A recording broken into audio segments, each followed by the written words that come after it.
The Victorian era had many famous people, but probably the most famous is Queen Victoria, who the era was named after.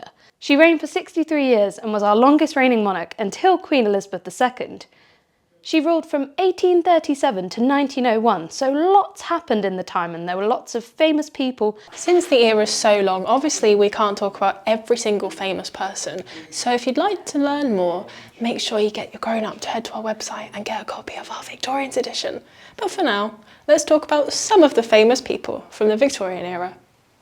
Charles Dickens was a famous author who wrote about the conditions that poor people lived and worked in factories and workhouses. It was really important for him to be talking about the social problems of the time because there was a huge divide between rich and poor, and it was a way to try and convince the rich to help the poor. You may know some of his work, like Oliver Twist or A Christmas Carol. Florence Nightingale is known for founding modern nursing. She was a nurse in the Crimean War, and when she went over, she was shocked at the states of the hospitals. So she made her nurses clean up regularly and wash their hands, which really helped improve things. And now, of course, we know that washing your hands is a very important way of stopping the spread of disease and illnesses. When she came back from the Crimean War, she set up the first school of nursing. And you also might have heard her being called the Lady with the Lamp. Mary Seacole was also a nurse who joined the effort to help treat sick soldiers in the Crimean War. She was born in Jamaica, but her father was Scottish, and she was known in Jamaica for her healing, including treating things like cholera.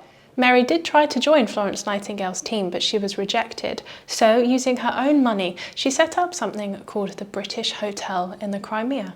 At the hotel, she would sell medicines and food, and she would help ill and recovering men. By the time she came home, she had no money left, but she's still celebrated for all of her hard work during the Crimean War.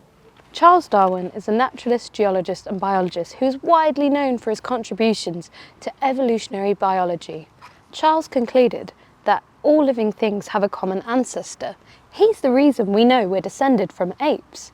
In 1831, Charles Darwin set off on a 5-year voyage on the HMS Beagle.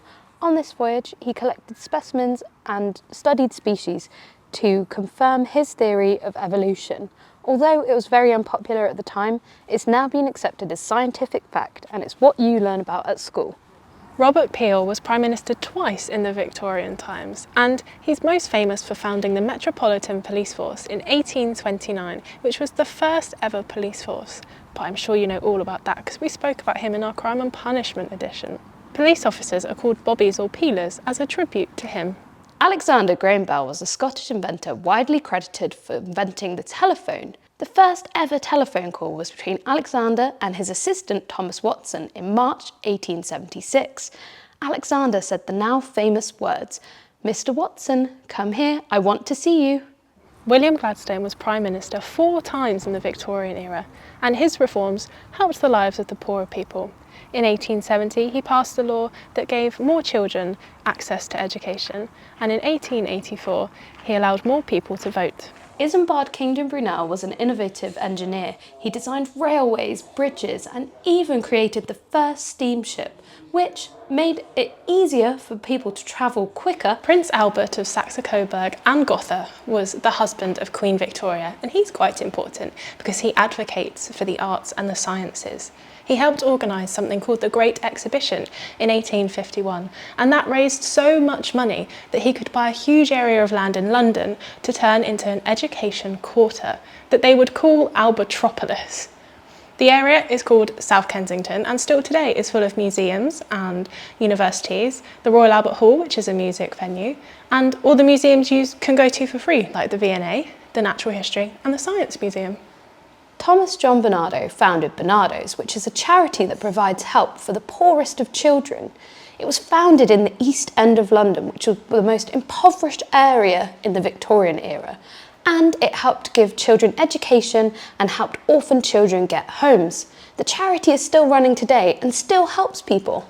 Benjamin Disraeli was a Prime Minister who served twice in the era and was apparently the favourite of Queen Victoria. He worked hard to improve the lives of ordinary people, like other Prime Ministers of the time, and he tried to give them better working conditions. And he helped to build them better housing. In the Victoria era, there was something called the Golden Age of book illustration, and one of the leading illustrators was Arthur Rackham.